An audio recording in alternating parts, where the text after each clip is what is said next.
launchers and crossbows, and these really add on top of your other build that you're already creating to kind of just specialize you a little bit more, create interesting group synergies, and also just if you're a solo player, it lets you play the way you want to play. Yeah. Keep customizing. So, I mean, you mentioned that end game first philosophy. Was that really something you took away from the Division 1 of giving players a lot of things to do even after they finish the main campaign? Oh yeah, I think if you see the type of stuff we continue to add, right, through year 1 and year 2, there were tons of different game modes, there were world expansions, there were Dark Zone expansions, all these things, and it's because the players who play this game are very passionate and they consume content, man, and you just always want to give them more stuff to play. It's awesome. Absolutely. So yeah, we have the sharpshooter specialization up right now. Let's look in a little bit in depth in some of this gear. Yeah, so you can also see here that your normal gear that you're equipping, your 6 major slots,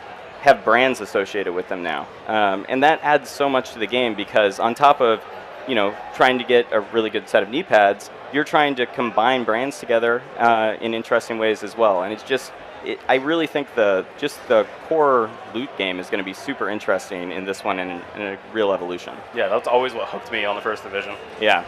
You can also see some of the new skills in play here, like there's a support drone that you can actually pop out and it follows you around the battlefield, and it makes you just have an evolved sense of the shade tech from the first game. It feels like heightened. It's really cool. Yeah, no, that's awesome. And so as you mentioned, the sharpshooter comes with the sniper rifle. That's his signature, or his or her signature weapon. What other specializations are there? Yeah, so there's a demolitionist, and they have a rocket launcher, and then there's also a specialization that gives you a crossbow with an exploding tip arrow, which is the fantasy of it is pretty amazing. But the weapon is just kind of like the centerpiece of the specialization. Just picking your specialization kind of adds to your toolbox. So it really opens up a whole new progression path, even past getting the weapon, which is, that's the front and center thing, but there's a lot of interesting progression inside of the system. So. Yeah, absolutely. So let's jump into the map a little bit and take a look at DC. Yeah, so you can see here how big the map is compared to New York. So we're about 20% larger than the map we shipped within New York, which was already pretty massive. The E3 demo that people are playing kind of, takes place just in this one little section. And as you start pulling back the map from there, you can really see how much variety we're going to get out of this. Even at this very high level, you can see the difference between the really wide open spaces and start seeing all those different environments. So you can see, up in Georgetown, it's a very suburban feel, and versus, down here where most of the monuments are, like the Capitol that you can see in the background of the demo. Yeah, and as you said, it's completely open around the Capitol. That's something we didn't see a whole lot of in the absolutely, right? There's a lot of those tall skyscrapers kind of create some corridors for you, and it's really refreshing to be able to see some one-story buildings and some just the different feel that creates. And so how does that translate to gameplay? I think the biggest thing is that you feel like you can attack encounters from so many more angles than last time, right? Like, in the demo you start and you're coming in from one angle, but that's an open world activity. So you can imagine you're leaving the Capitol building, you come from the other side, that plays out so differently. Things feel more open because you have more options of how you want to engage the fights. Yeah, and so, I think that variability is extremely obvious. When we jump into the demo, we'll see it in a little bit. But when you're making all these different, neighborhoods, like you said, there were sort of 2 different ones in the Division 1. Yeah. Now there's many, many more. How do you go about connecting those? How do you make them all feel part of the same world? Well, the cool thing is, it's all in the city, right? So the city planner kind of did a lot of this for us, and when we bring that in, the fact that we have a nature biome now, right? We have a nature environment that feels totally natural, and that creates such a different type of gameplay. Taking cover on trees, Yeah. That's just something that really changes the game at a core level. And it's as you flow between these different environments, you really feel like you're progressing through the city and exploring. I want people, and we all want people who kind of explore this map, to be able to go into DC and kind of have the lay of the land. Yeah, absolutely. And I mean, one of the things that DC is one of the most recognizable cities in this country, obviously, mostly because of its monuments, right? How many of those did you get to put into this game? So, the monuments are a huge deal in DC, right? Like, there's iconic things that we all see so much in pictures and in movies and all these stuff that if you've even never been to DC, you kind of have an idea of how special, like, the White House is, or the the Capitol building, and all these things. So, a lot of them are in there, and you can see them on the map here. Like we have, like a little north here, the White House. Yeah. There's things for Washington you to explore, find. Washington Monument. You will be able to explore the map and find those things because, it's the one-to-one recreation, and we want you to really feel like you're in DC. Yeah, and I think if we jump back out of this Lincoln Memorial. Obviously Lincoln, Jefferson, Roosevelt Island. Absolutely, yeah. Roosevelt Island really like shows off that natural biome we were talking about. Yeah, totally. And I mean, and then even the Air and Space Museum. We're here. We're looking at another museum, and I love the amount of realism that it feels like you guys put into this, the believability that this is what DC might look like if something like this happened. Yeah, we wanted to make it feel real. We wanted to make it feel like 7 months had passed. We wanted you to feel the heat of what that city is like in summer when it started to flood and it's a little nasty, right? Yeah. But yeah, in the background here you can see the Gallery of Modern Art. And it's those types of things that, like the Air and Space Museum, right? Like exploring the city and really getting to see these monuments up close and personal, in a way that you would never be able to do in reality. Yeah. What I think shows really well here, and what, again, the Division 1 did such a good job of, is that environmental storytelling, that you can walk through an area, a neighborhood, and find out what happened, right? We could see here what exhibition was showing at the Gallery of Modern Art. One really interesting thing is that, the outbreak happened here at Christmas time as well. So we're in the summer, but you still see those remnants of Christmas.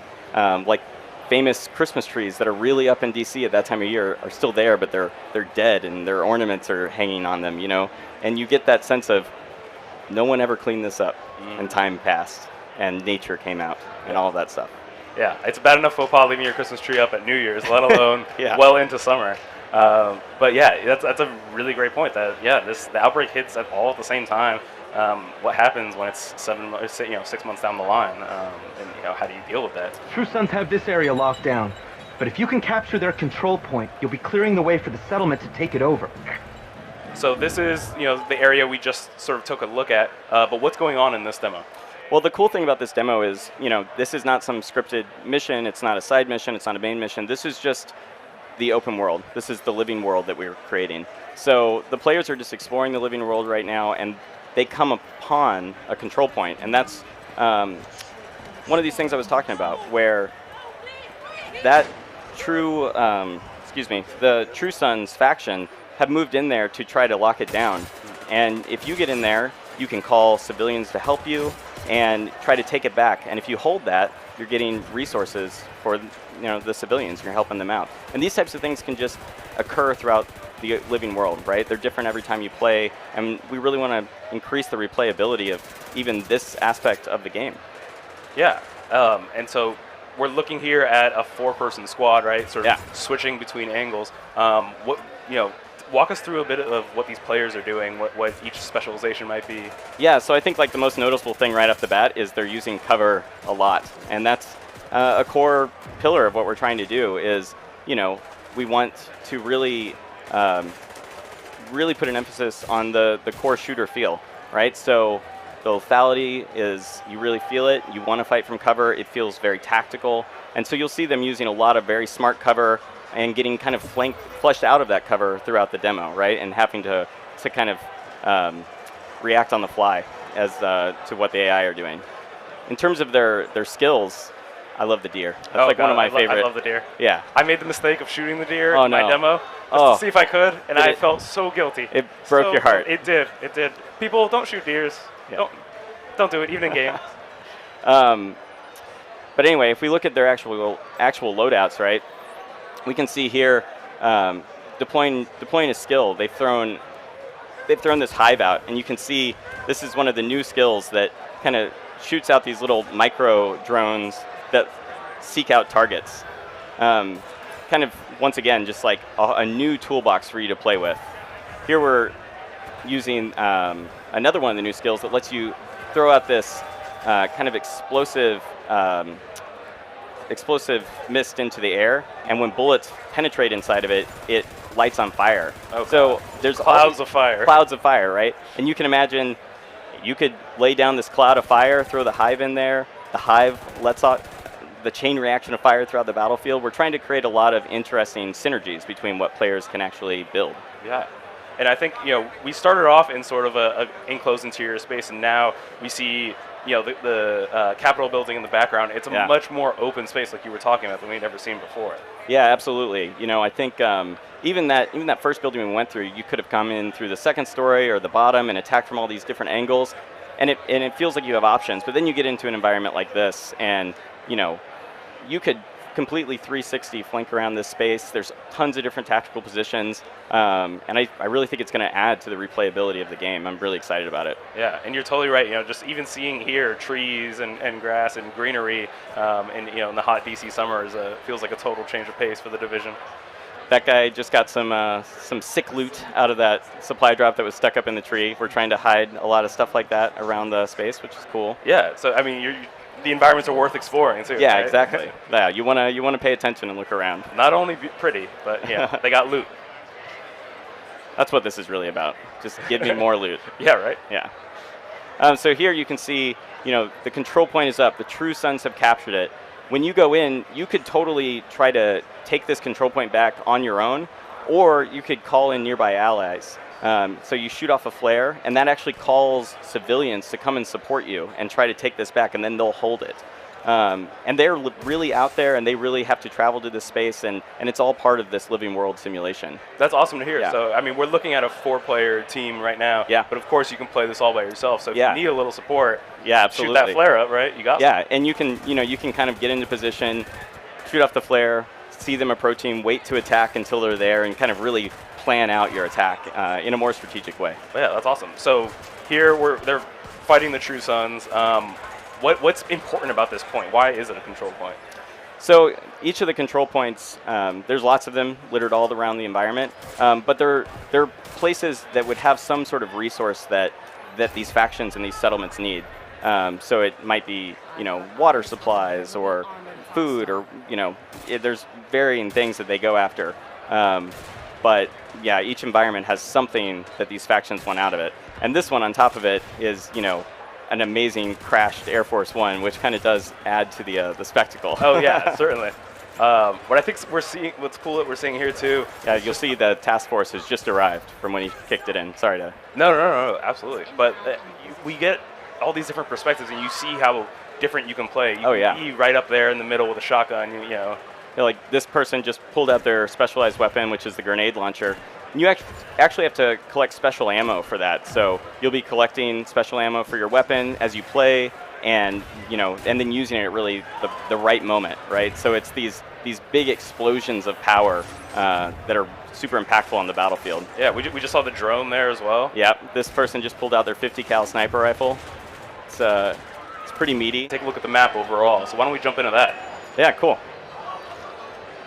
So this is the start of the demo that players can play on the show floor. So you can kind of see here, right away, summer, very different kind of environment. You can almost feel the heat.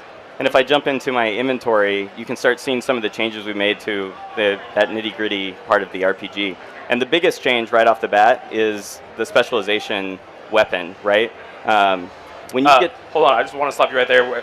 We're still talking a little bit more about DC, showing off some of the more detailed environments. And as you can see here from the stream, you guys put in so much care and depth into this world. I think it's one thing to build DC; it's a whole other thing to ruin it in a way, right? Yeah. Well, the whole world is made in layers, right? Like we start with that base DC, that 1-to-1 we were talking about, but then you're layering on top of that the story, right? What happened to these environments in the beginning part of the outbreak? What would have they been used for? How could this have happened here? Of all the capitals, of all the nations on Earth, none more vigilant, safeguarded, prepared. Was it vanity?